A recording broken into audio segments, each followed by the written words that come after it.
శ్రీకృష్ణ పరబ్రహ్మణే నమః. శ్రీమద్ భగవద్గీతలో సాంఖ్య యోగంలో ఈరోజు మనం 66వ శ్లోకానికి వచ్చామండి. 66వ శ్లోకం. నాస్తి బుద్ధిరయుక్తస్య నచాయుక్తస్య భావనా నచా భావయతః శాంతిః అశాంతస్య కుతః సుఖం. నాస్తి బుద్ధిరయుక్తస్య నచాయుక్తస్య భావనా నచా భావయతః శాంతిః అశాంతస్య కుతః సుఖం. ఇక కృష్ణ పరమాత్మ ఇంకా అర్జునుడికి చెప్తున్నారు. ఏం చెప్తున్నారంటే, ఇక్కడ ఎవరైతే ఇంద్రియాలను నిగ్రహించుకోలేరో, ఇంద్రియాల ద్వారా మనసును కూడా నిగ్రహించలేరో, మనసు ద్వారా బుద్ధిని నిలకడగా కూర్చోబెట్టలేరో, అట్లాంటి వాళ్ళ పరిస్థితి ఎలా ఉంటుంది అనే విషయాన్ని మనకు ఈ శ్లోకంలో చెప్తున్నారండి. నాస్తి బుద్ధిరయుక్తస్య, యుక్తస్య యుక్తుడైన వాడు. ఎవరా యుక్తుడు? తన ఇంద్రియాలని, తన బుద్ధి, తన మనసును అన్ని కంట్రోల్లో పెట్టుకున్నవాడు యుక్తుడు. కానీ ఇక్కడ అయుక్తస్య, ఎవరైతే పెట్టుకోడో వాడి గురించి చెప్తున్నారు. ఎవరైతే ఇంద్రియాలని, తమ యొక్క మనసును కంట్రోల్లో పెట్టుకోరో, రాగద్వేషాలను జయించరో అటువంటి వాళ్ళు అయుక్తస్య.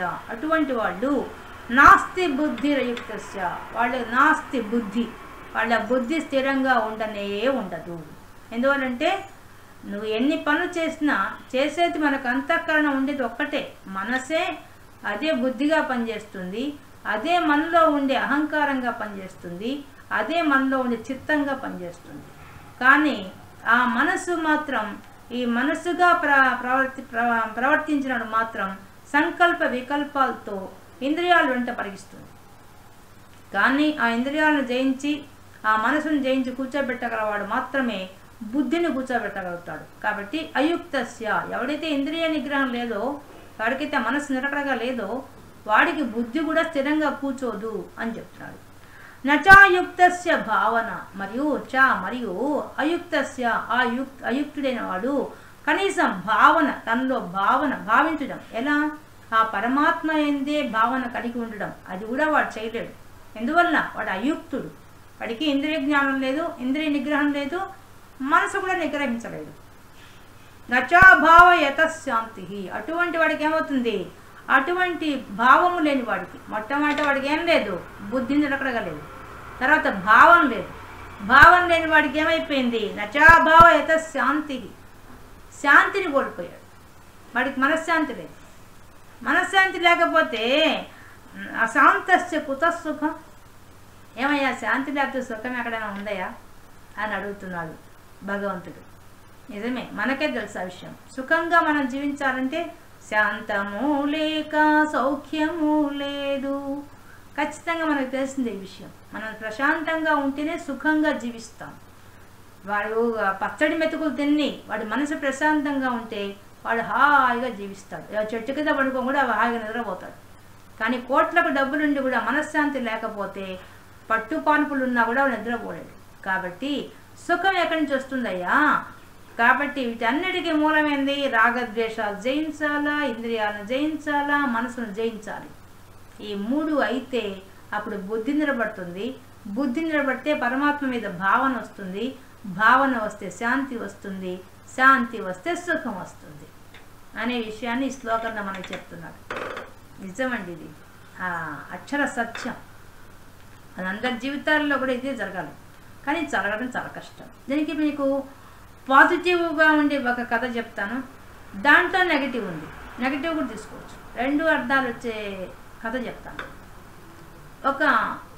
ఒక బీద ఇంటి అమ్మాయి, చాలా బేదరికం, మామూలు బేదరికం కూడా కాదు, చాలా బేదరికంలో ఉండే అమ్మాయి. కానీ అమ్మాయి చాలా అందగత్తె, చాలా సన్నగా, చాలా బాగుంది పిల్ల.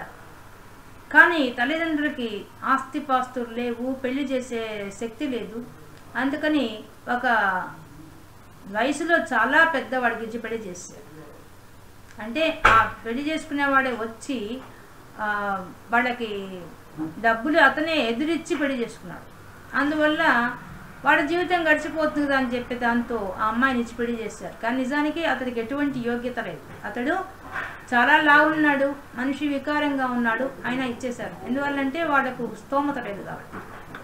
సరే వెళ్ళింది. వెళ్ళిన తర్వాత అతనికి అంత పెద్ద వయసు వాడు, ఈమె చిన్నది. వెంటనే అతనికి కనిపెట్టేశాడు తన శరీరంలో చాలా మార్పు ఉంది, తక్కువగా ఉన్నాడు తను ఆమె కంటే. కాబట్టి తట్టుకోలేకపోయాడు. దానివల్ల ఏమైపోయింది, దాంట్లో నుంచి అతనికి మానసిక అశాంతి మొదలైంది. ఎందుకంటే ఈమె అందగత్య, బయటకు వెళ్తే నలుగురిలో వెళ్తే ఎట్లా చెడిపోతుందో అనే ఒక అభిప్రాయం వచ్చేసింది. దాంతో అతను ఏం చేశాడంటే ఆమెను హెరాస్ చేయడం మొదలుపెట్టాడు. అంటే నువ్వు లావుగా, నువ్వు బాగా తిను, అంటే శరీరం పాడైపోయేదానికి ఉండే మార్గాలన్నీ చెప్పేశాడు. ఆమె నేను అలా చేస్తే నా శరీరం పాడైపోతుంది అన్నవాడు వినిపించుకోకుండా బలవంతంగా పిజ్జాలు బర్గర్లు తినిపించి ఆమె లావు రావడం కోసం ఎంత చేయాలో అంత హెరాస్మెంట్ చేశాడు. మళ్ళీ ఆమెను బయటికి పోనీయకుండా ఇంట్లోనే బందీ చేశాడు. ఎందుకంటే అందగత్త కదా, బయటకు వెళ్తే వాడు చేయి జారిపోతుందని చెప్పేసి ఇంట్లోంచి బయటికి పంపించలేదు. ఇంట్లోనే అన్ని ఏర్పాటు చేసేవాడు. పైన ఏదైనా ఆమె మాట్లాడినా కూడా మొదట్లో ఆమె గ్రహించలేకపోయింది. ఒక వారం తర్వాత అతని నిజస్వరూపం బయటపడిపోయింది. ఎలా అంటే ఆమె ఏమైనా మాట్లాడితే కొట్టేవాడు, ఆమె ఏ తప్పు లేకపోయినా కొట్టేవాడు. అప్పుడు ఆమె అర్థం చేసుకున్నారు, నాలో ఏం దోషం లేదు, కేవలం ఇతడు తనలో ఉండే లోపం వల్ల నా మీద ఇలా తెచ్చిపోతున్నాడు అనే విషయం కనిపెట్టేసింది. సరే, ఇంకా ఆమె పెరిగిన కుటుంబం చాలా పేదరికం, కానీ సంస్కృతి చాలా గొప్పది, సంస్కారం చాలా గొప్పది. అందువల్ల అనుకుంటే నిమిషంలో బయటకు వెళ్ళిపోవచ్చు, కానీ ఆమె వెళ్ళలేదు. ఎందుకంటే తల్లి తండ్రి అట్లా పెంచారు ఆమె. ఇంకా అతన్ని పట్టించుకోలేదు ఆమె. ఆయనకు అన్ని ఏర్పాటు చేస్తుంది, ఎన్ని చేసినా ఏదో ఒక లోపం పెట్టుకుని కొట్టేవాడు, తిట్టేవాడు. ఇంకా దానికి మొదట్లో చాలా బాధపడేది, ఇట్లా ఎందుకు అవుతోంది, నాలో ఏం లోపం ఉందని చెప్పేసి. తిప్పించి చూసేసరికి తనలో కాదు లోపం ఉంది, అతనిలో ఉందని కనిపెట్టేసింది. దాంతో ఇంకా ఆమె ఆ విషయాన్ని ఇంకా పట్టించుకోవడం మానేసింది. తన ధర్మం ఏంది అదొక్కటే ఆలోచించడం మొదలుపెట్టేసింది. భగవద్గీత పట్టేసుకుంది, చదవడం మొదలుపెట్టేసింది. ఆ సెల్ ఫోన్స్ ఉన్నాయి, హాయిగా వినడం మొదలుపెట్టేసింది. అప్పుడు ఉదయం పోతే రాత్రి 10 గంటల దాకా ఇంటికి రాడు. ఆమె ఎలా ఆమె తినిందా తినలేదో కూడా అడగడు, అంత ఖచ్చితంగా ఉండేవాడు. ఇంకా ఆమె ఉదయం నుంచి రాత్రి వరకు ఇవన్నీ వింటూ హాయిగా భగవంతుడి ధ్యాసలోనే గడపడం మొదలుపెట్టేసింది. కనీసం ఆయన భగవంతుడి పూజగా ఉన్న పిసినారి కూడా, పూలు కొంటే ఒప్పుకోడు, ఏం కొనాలన్నా ఒప్పుకునేవాడు కాదు పిసినారి కూడా. ఇంకా దాంతో ఆమె దాని గురించి పట్టుకోలేదు. భగవంతుడికి ఒకటే చెప్పుకుంది, స్వామి నా శక్తి ఇది, నాకున్న నువ్విచ్చిన అదృష్టం, ఇంత టైం నీ ముందు గడిపే భాగ్యం కలిగించావు, ఇలా బయటికి వెళ్ళి అనవసరమైన విషయాలు మాట్లాడకుండా నీ దగ్గర గడిపే భాగ్యాన్ని నాకు కలిగించావని చెప్పి ఆమె తన యొక్క సిచ్యువేషన్ అంతా కూడా భగవంతుడి తిప్పేసేసుకొని హాయిగా రోజంతా ఆనందంగా గడిపేది. అతను వచ్చిన ఒక్క ఇంట్లో ఉన్న 2-3 గంటలు ఆయన వేధించేది మాత్రమే భరిస్తుంది. భరించినా ఆమె అనుకోలేదు, ఎందువల్ల ఇతని వల్లే కదా నాకు ఇటువంటి భాగ్యం కలిగిందని చెప్పి ఆయనకి మనసులో థ్యాంక్స్ చెప్పడం మొదలుపెట్టేసింది. దానివల్ల ఏమైపోయింది, అతని మీద ద్వేషం లేదు, ద్వేషం లేకుండా పోయింది. రాగద్వేషాలు జయించేసింది, మనసు జయించేసింది. దానికి ఏడుస్తూ కూర్చోకుండా ఉండే మనసును జయించేసింది. ఇంకా తర్వాత తద్వారా ఆమె జీవితంలో ఆనందం వచ్చేసింది. ఇంకా రోజంతా భగవద్ధ్యానంలో గడిపేది, హాయిగా భగవంతుడి కథలు వింటూ భగవంతుడి గురించి ఆలోచిస్తూ జీవితం హాయిగా గడిచిపోతుంది ఆమెకు. కానీ ఇతనికి తెలియదు, అతను ఆమె పొద్దున్నే కొట్టేసిపోతాడు కాబట్టి ఆమె రోజంతా ఏడుస్తుంది అనుకునేవాడు. అతడు శాడిస్ట్గా అయిపోయింది. అతని ఊహంతా అలా ఉండేది, ఎక్కడికి తీసుకోపోయేవాడు కాదు, ఏం కొనిచ్చేవాడు కాదు, ఏం చేసేవాడు కాదు. అయినా ఆమె ఆనందంగా ఉన్న విషయం ఆయన తెలియదు. ఇలా ఉండగా హఠాత్తుగా ఒకరోజు అతనికి ఒక యాక్సిడెంట్ అయ్యి అతనికి నడుములో ఒక భాగము దెబ్బతిని నడవలేని స్థితికి వచ్చాడు. నడవలేని స్థితిగా మాట కూడా పోయింది. అప్పుడు ఆయన ఇంటికి తీసుకొచ్చారు, పడుకోబెట్టారు. ఆమె హాస్పిటల్కి తీసుకెళ్ళి అన్ని సేవలు చేసింది. డబ్బుకి ఏం పెద్ద కొలవలేదు, బాగానే సంపాదించాడు. కానీ కూర్చొని తింటే కరిగిపోతాయి కొండలైనా కూడా, అందులో బాగలేని వాడు. సేవలు చేసింది, ఒక పసిపిల్లవాడిని చూసినట్టు చూడడం మొదలుపెట్టింది. అతను మాట్లాడలేడు, కానీ అతనికి ఏడుపు వచ్చేసింది. రోజు తను హింసించేవాడు, కానీ ఆమె అది హింస కూడా భరించి కనీసము ఈ టైంలో వదిలిపెట్టి వెళ్ళిపోతుంది అనుకున్నాడు. మనసు పనిచేస్తోంది, బ్రెయిన్ పనిచేస్తుంది, మనకి వెళ్ళిపోతుంది అనుకున్నాడు. కానీ ఆమె అస్సలు అప్పుడే ఇంకా బాగా చూడడం చూశాడు. ఆయన ఆమెలో ఉన్న దైవత్వాన్ని చూశాడు. మనిషి కాదు ఈమె, మామూలు వ్యక్తి కాదు ఈమె అని తెలుసుకున్నాడు. ఇక రోజు ఆమె సేవలు చేస్తుంటే ఏడుస్తూ కూర్చునేవాడు. నాకు నువ్వు సేవలు చేస్తూ తట్టుకోలేకపోతున్నా అన్నట్టుగా బిహేవ్ చేసేవాడు. అప్పుడు ఆమె చెప్పింది, మీరు ఎంత మనసులో పెట్టుకోవద్దు, మన శరీరం ఆరోగ్యంగా ఉండాలంటే మనసు ప్రశాంతంగా ఉండాలా, దానికోసంగా మీరు దాని గురించి ఆలోచించండి తప్ప ఇవన్నీ ఆలోచించవద్దు అని చెప్పింది. కానీ అతను రోజు రోజుకి కుంగిపోవడం మొదలైంది. ఎందుకంటే ఆమెను ఎదురుగా చూస్తున్నాడు. ఆమె తన కోసం అన్నీ త్యాగం చేస్తుంటే తట్టుకోలేకపోయాడు. ఏడుపు వచ్చేసింది. అంటే దెబ్బతింటే దెబ్బ తెలియలే ఆమె విలువ. ఇంకా అర్థం చేసుకుంది, ఇక్కడే ఉంటే ఇంకా డౌన్ అయిపోతాడు. వాళ్ళు చెప్పారు డాక్టర్స్, ఎంత ప్రశాంతంగా ఉంటే ఆయన తొందరగా రికవర్ కావడానికి అవకాశం ఉంటుంది అని చెప్పి. అప్పుడు ఆమెను తీసుకెళ్ళి ఒక ఆశ్రమంలో చేర్పించి ఆమె ఏం చేస్తుంది, ఆయన కోసమే కదా మామూలుగా పూజ చేసేది అలవాటే, ఆయన కోసం స్పెషల్గా చేసేది ఏం లేదు. ఎప్పుడు పరమాత్మ ధ్యాసలో ఉండే మనిషి కాబట్టి ఆమెకేం అవసరం ఉంది, ఆమె ఆ ధ్యాసలోనే ఉంది. ఆయన అక్కడ వదిలిపెట్టింది. ఆయన రోజు పోయి పలకరించి రోజు చూస్తుంది. ఆయన బాగోగులు మొత్తం చూస్తున్నారు. డబ్బులు కట్టేసి నెలకంతా వాళ్ళే తిండి పెడతారు, వాళ్ళే అన్ని సౌకర్యాలు చేస్తారు ఆయనకి. ఇలా జరిగిపోతుంది. ఉంటుంటే ఆ రోజు పోయినప్పుడల్లా కన్నీళ్ళు మాత్రం పెట్టుకునేవాడు. ఎందువల్లంటే నా వల్ల ఈమె ఇంత వయసు వాడిని చేసుకున్నాననే కానీ కనీసం నేను ఇట్లా హింసించాలని కూడా లేకుండా నా కోసం వస్తోంది అనే ఒక కృతజ్ఞతతో ఏడుపు వస్తుంది. ఇంతకుముందు అట్లా లేదు. ఇప్పుడు ఆ కృతజ్ఞత భావం ఎక్కువైపోయింది ఆయనకి. కానీ నలుగురిలో పోవడం వల్ల, ఆశ్రమంలోని పద్ధతుల వల్ల, ఆయన వాళ్ళు ఇచ్చే వేదాంత విషయాలు అయితేనేమి, మళ్ళీ ట్రీట్మెంట్ అయితేనేమి, అన్ని రకాలుగా ప్రకృతి సహజంగా ఉండే వాతావరణాలు అయితేనేమి, అతడు త్వరగానే కోలుకున్నాడు. ఒక నెల రోజులకే కోలుకున్నాడు కానీ పూర్తిగా నడిచేంత స్థితి ఏం కాదు, పూర్తిగా బయటికి పోయి తిరిగేంత పరిస్థితి ఏం కాదు. ఇంట్లో తన పనులు తను చేసుకోగలడు, అంతవరకు తయారైపోయాడు. అప్పుడు వాళ్ళు పిలిచి ఇంకా ఎన్నాళ్ళు ఉంచుతారని తీసుకెళ్ళిపోండి, ఇంకా అతనికి ఏం పర్వాలేదు అని చెప్పారు. అప్పుడు ఆమె అతని దగ్గర కూర్చొని ఇంటికి వచ్చిన తర్వాత, మీరు నన్ను చూసి ఏడవడం మానేయండి. ఫస్ట్ మీరు ఎక్కడో పుట్టారు, ఎవరికో పుట్టారు, నేను ఎవరికో పుట్టాను, ఇద్దరిని మన భగవంతుడు కలిపి జీవిస్తున్నాం. కలిసి జీవించేటప్పుడు జరిగిపోయిన దాని గురించి ఆలోచిస్తూ మీరు నా గురించి ఆలోచిస్తూ ఏడుస్తుంటే మీరు దెబ్బతింటారు. మీరు రికవర్ కావాలని ఇంత తాపత్రయపడుతుంటే మీరు దాన్ని ఇంకా భ్రష్టు పట్టిస్తున్నారు. కేవలం జరిగిపోయిన గతంలో కూర్చొని ఇప్పుడు కొత్త జీవితాన్ని ప్రారంభించండి, ఇప్పుడు కొత్తగా ఆలోచించండి నా గురించి, అప్పుడు మీకు ఈ బాధ ఉండదు. అలా అయితే నేను ఇంటికి తీసుకెళ్తాను, లేదంటే వాళ్ళని బతినాడేసరి నేను ఇక్కడే ఉంచేస్తానంటుంది. అప్పుడు ఆయన అర్థం చేసుకుంటాడు, ఇంత నా ఆరోగ్యం గురించి తపన పడుతోంది అని తెలుసుకొని అతడు మళ్ళీ ఆమె ప్రమాణం చేస్తాడు. ఆమె అడుగుతుంది, నాకు ప్రమాణం చేస్తే ఇంటికి తీసుకెళ్తానంటుంది. ప్రమాణం చేస్తాడు. ఇంటికి పోయిన తర్వాత నేను ఇంకా నీ గురించి నేను దుఃఖించనన్నట్టుగా చెప్తాడు. మాటలు సరిగ్గా రాలేదు, ఇంకా నడక పూర్తిగా తన బాత్రూమ్ పనులు చేసుకోగలడు అంతే, ఎక్కువ నడవలేడు. మాటలు కూడా కొద్దిగా అంత ఎక్కువ రాదు. ప్రమాణం చేశాడు. అప్పుడు ఇంటికి తీసుకొచ్చింది. ఆయన తీసుకొచ్చి అప్పుడు ఆమె సేవ చేస్తూ ఆమెకు అన్ని ఏర్పాటు చేసింది ఆయనకి. తర్వాత వాళ్ళు కలుసుకున్నారు. దీన్ని పాజిటివ్గా చెప్పుకునే కథ. నెగటివ్గా తిప్పితే ఇదే కథని ఏమైపోతుంది, ఆమె మొదట్లోనే వచ్చిన వారానికే కొట్టేశాడు, పెళ్ళైన వారానికే. ఒకవేళ ఆ డిప్రెషన్లో ఆమె ఇంట్లోంచి వెళ్ళిపోయి ఉంటే ఆమె పరిస్థితి, ఒకవేళ వెళ్లకుండా ఉన్నా కూడా ఆయన ఇంట్లో నుంచి రాత్రి వచ్చేటప్పుడు ఏ ఏదో పని చేస్తే అడిగేవాళ్ళు ఎవరు, ఇలాంటివన్నీ చేసి ఉంటే ఆమె పరిస్థితి, ఆమె జీవితం సక్రమంగా ఉండేది కాదు, సమాజంలో ఆమె సరిగ్గా ఉండేది కాదు, అతను సరిగ్గా ఉండేవాడు కాదు. కానీ తాను బాగుపడుతూ అతన్ని కూడా బాగుపరిచేసింది. అది ఆ యొక్క జ్ఞానం వల్ల వచ్చే మనశ్శాంతి, సుఖం. ఆ సుఖాన్ని భగవంతుడు ఆమెకు అనుగ్రహించేశాడు.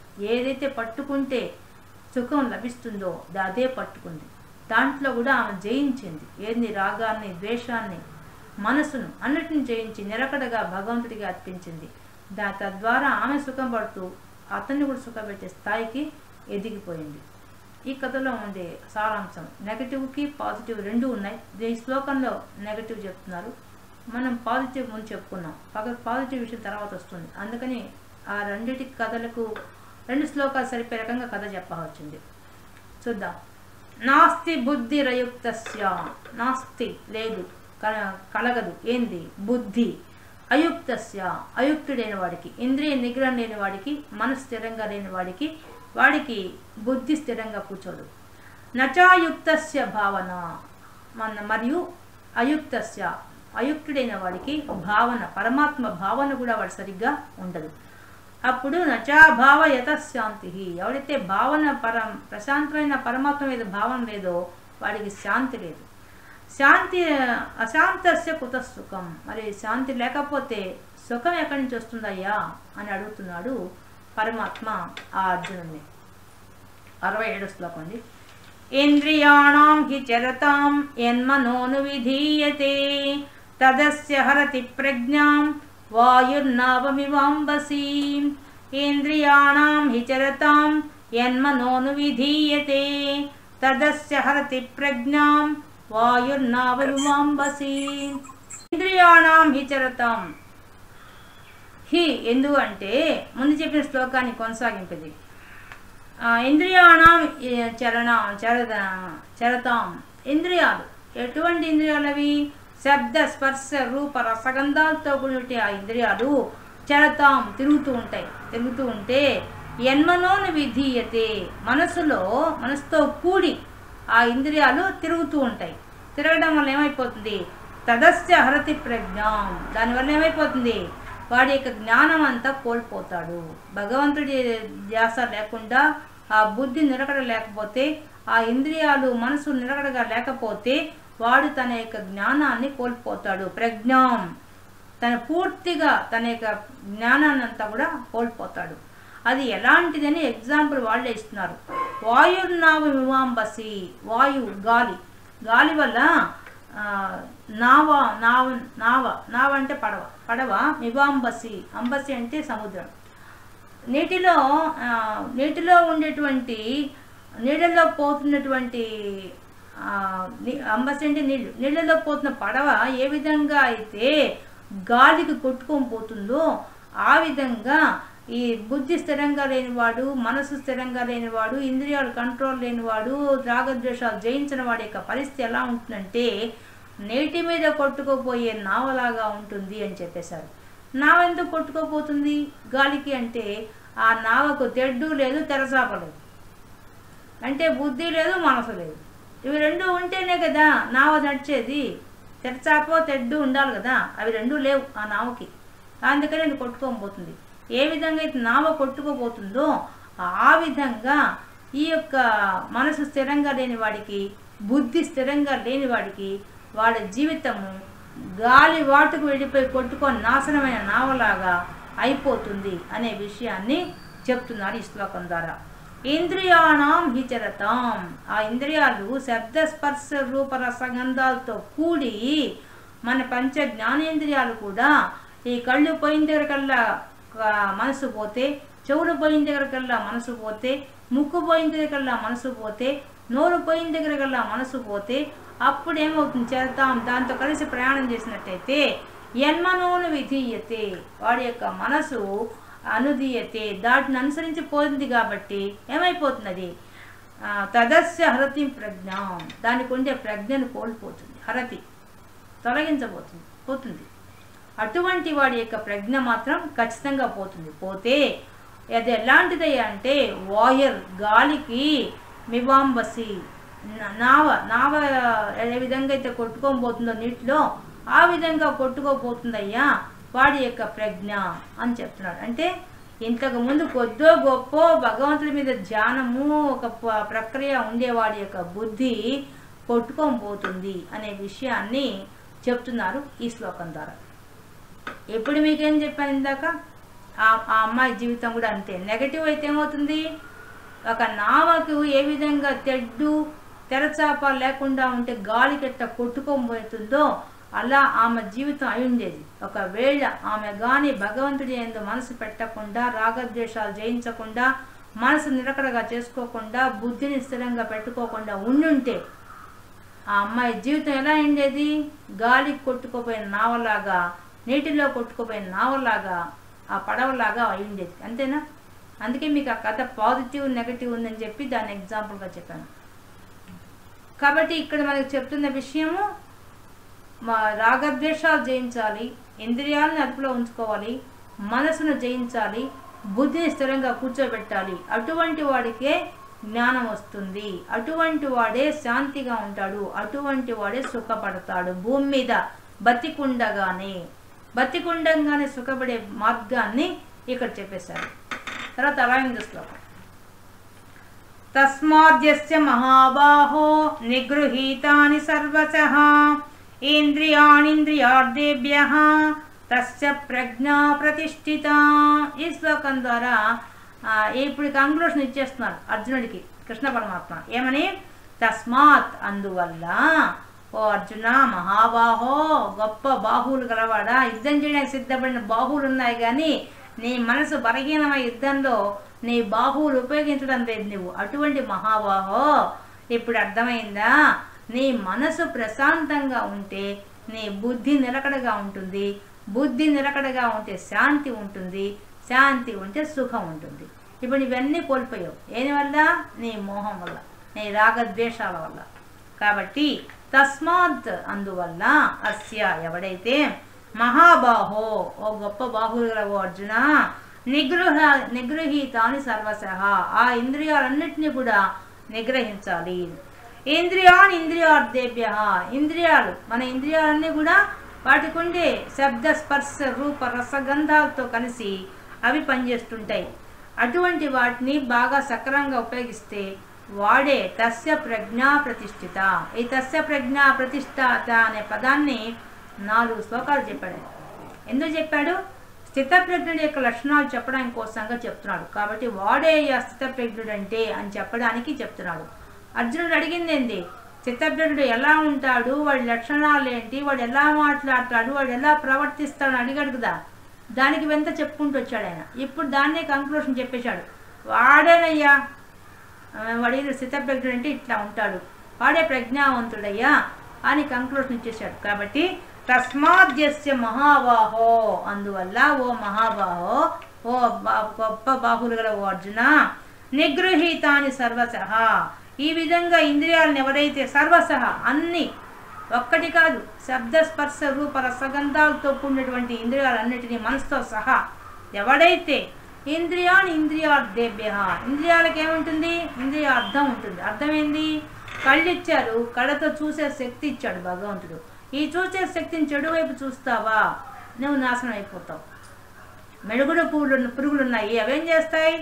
నిప్పును చూసి అదేదో ఆకర్షించబడి దాంట్లో పడి మాడి మసైపోతాయి, వాడి జీవితం నాశనం చేసుకుంటాయి. కళ్ళతో వచ్చిన ప్రాబ్లం, చూపుతో వచ్చిన రూపాన్ని చూసి అట్లా భ్రమలో పడ్డాయి అవి. అంటే రూపాన్ని చూసి ఆకర్షించబడి అట్లా మాడి మసైపోయినాయి. అలాగే శబ్దం, జింకలు శబ్దానికి మంచి వాయిద్యానికి లొంగుతాయి. అది వేటగాళ్ళు ఏం చేస్తారు? మంచి వాయిద్యం పెట్టి ఆ జింకలను పట్టేసి చంపేస్తారు. అలాగా చెవులకు లొంగి ఆ యొక్క వాద్యానికి లొంగి అది మరణించారు, శబ్దానికి లొంగి మరణించింది. అలాగే మన యొక్క ముక్కు వాసన, తుమ్మిద వచ్చి పద్మంలో వాసన కోసం చేరి ఆ పద్మం ముడుచుకుంటే దాంట్లో పడి మరణిస్తుంది.